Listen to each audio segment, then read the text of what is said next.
Welcome to my new garden. Yeah, right. Been loving all the 2024 goal videos, so I've been putting it off long enough. It's time to talk about it. This place is wild. It's so pretty.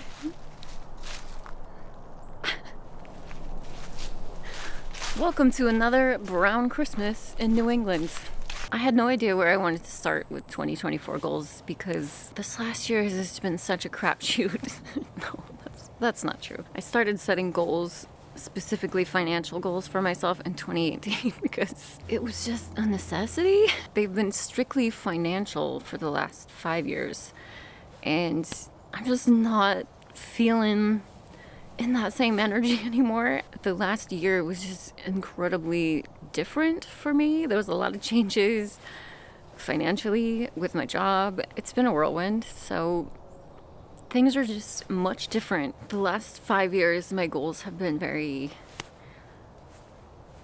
monetary, and there was like a concrete value to them, like save $10,000 in my emergency fund this year, pay off $20,000 towards debt, and just repeat that the next year and the next year. And the numbers changed a little bit, but they were all just the same numbers-based goals, and I just don't want that anymore.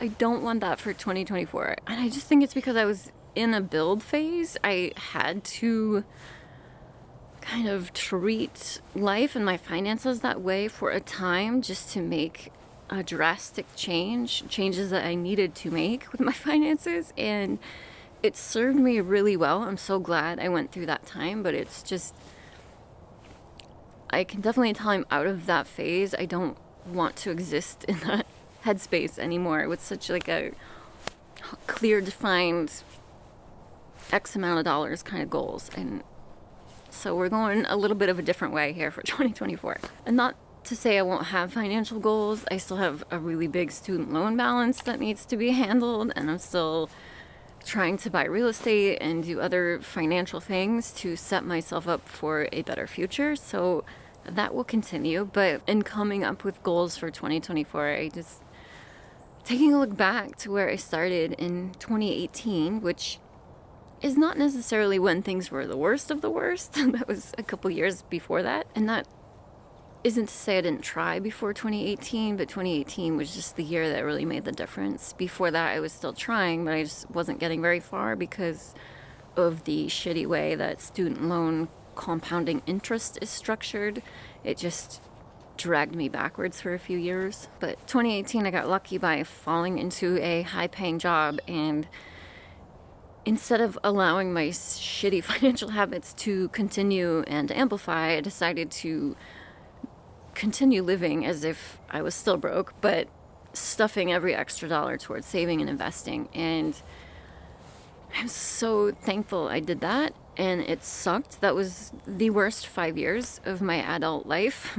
I stayed at that job 5 years and one day just so I could be fully vested in the pension, and then I have since cashed that out. I'm still waiting for it, but I'm going to use that in a way that I think is gonna pay off a lot better in the long run. It was sitting in a shitty APY anyway, so it's not a big deal, but whew, man, you want to have some people question your sanity, do some shit like that. Man, the last 5 years were just insane. And in 2018, when I started, like, that's the year I pulled my head out of my ass. I went into 2018 with 9 different private student loan lenders, my big federal student loan balance, a used car loan, a medical debt, a few credit cards that I operated from, $0 in savings, 0 in retirement, 0 financial education, and about a negative $224,000 net worth. So that's where I started. And now today we're getting close to the end of the year, just a couple weeks out, and I have a positive $8,000 net worth, an increase of $232,000 in my net worth in the last 5.5 years. Like, that is so hard to wrap my brain around. And you guys know I didn't even give a shit about net worth until this year, earlier this year, when it started to finally look like I might actually make it to 0. And it's just wild that it happened. I think end of October, beginning of November, I finally crossed over to the positive. And it's just, considering back in 2018, I was talking about my starting place being almost negative $250,000 to now having made almost $250,000 of difference in my net worth. Like, and it just, I've shared every detail of that with you guys on this channel over the last 4 years, every single penny of how I've done that. And it's just been monthly budgeting and Transfer Tuesdays, just weekly consistent effort, no matter how big or small. Habits like that were built over the last 5 years, and I will absolutely carry those forward. But I just, holy cannoli, it's just wild. I guess I've been preoccupied this year with recovering from that shitty job I hated so much, and the time I spent in that job. I missed so many holidays and birthdays and grandparents aging and passing, and just not being the family member that I want to be because I was always working. And again, I'm so grateful for that job, that time, that past me that like made it through that. But just I'm so feeling the opposite of wanting to be in that space for this coming year. And you guys know I've had the best summer recovering from that job. I spent so much money on live music festivals, camping, and it was the best summer ever. Music for me is a form of self-love, so that's not going anywhere for 2024, but I can certainly plan better for it financially this year, so that will help a lot. And I also did a low buy for 2023, and I tried to cut personal spending under $300. I'm going to continue that going forward as well, just because it has felt like a very comfortable, doable level for me. I'm not really consumeristic anyway, so I try not to buy a lot of things. I'm going to try and keep my experience spending in that budget as well, but again, I'm not going to cap myself on experiences, especially when it comes to live music. Overall, just bringing more balance into 2024. Just balance. I'm going to continue my habits of saving every single paycheck. That is such a habit now that I think it would feel weird not setting a little bit of money aside every paycheck. It's also kind of wild to say that out loud and be in a place where I'm doing okay enough that that is an option for me. I know that's not easy nowadays.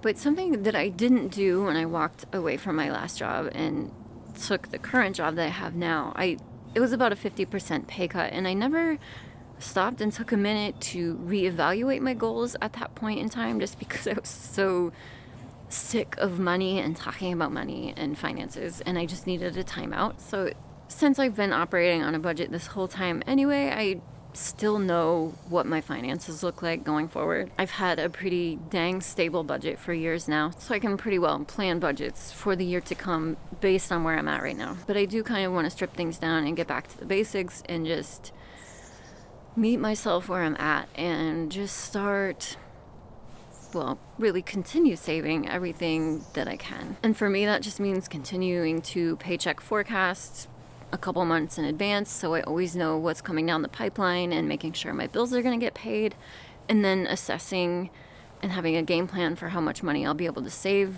that paycheck. And joining Transfer Tuesdays, that has been instrumental, and that is what I did back in 2018 to get started to build the weekly habit of checking in with myself and making sure I'm taking steps to set myself up for a better financial future, whether it was setting $5, $10 aside at a time, whatever I could do. It was a weekly effort, and sharing that every single week over the last 4 years here with you all has been the ultimate accountability. So if you are looking for some accountability, join us. It is a whole community that was started by Mary over at pennies over perfection. Jump on the bandwagon if you want to. It has been instrumental in building the habit of saving no matter what every single week, or investing, or debt pay down, or whatever you're working on. In the beginning, when I didn't quite know where to start and I felt overwhelmed, I just took that little bit, whatever bit I could, and I started the debt snowball, and I started attacking the smallest debt first. By doing that, it gave me those positive financial wins, which positive encouragement helps you continue that forward momentum, and you just snowball yourself into suddenly you've built a habit and you're in a better place financially, and it's just something that grew over time, and it maintained that positive outlook by hitting those small wins first and getting your momentum going. From there, like, the excitement and enthusiasm just builds over time, and it's just a positive spiral upward out of a shitty place, let's be honest. So I want to go into 2024 kind of feeling like I'm starting at ground zero again, meeting myself where I'm at with my finances and my budget, and just taking it easy. Because, like I said, I want the theme of this year to be balance, and I'm out of the build mode, and now I just want to shift more into a relaxed mode, but keeping the positive habits going. I'm not putting a hard number on any dollar amount that I want to save or invest this year. I'm just saying I want to continue to make positive forward movement. That's it. Continue to invest, continue to save, and ultimately, the last but not least, buy a house.